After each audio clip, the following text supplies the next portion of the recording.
ಗೌರವಳು ಸಂಧಿಗೆ ಸಲ್ಲದು ಅಂದಮತಿಯ ಗೌರವಳು ಸಂಧಿಗೆ ಸಲ್ಲದು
ಕೊಟ್ಟು ಧರ್ಮದ ಕೊಟ್ಟು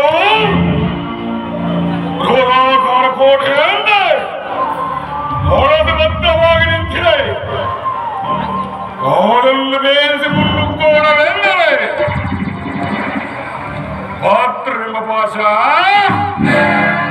ನಮ್ಮನ್ನು ಬಂಧಿಸಿದೆ.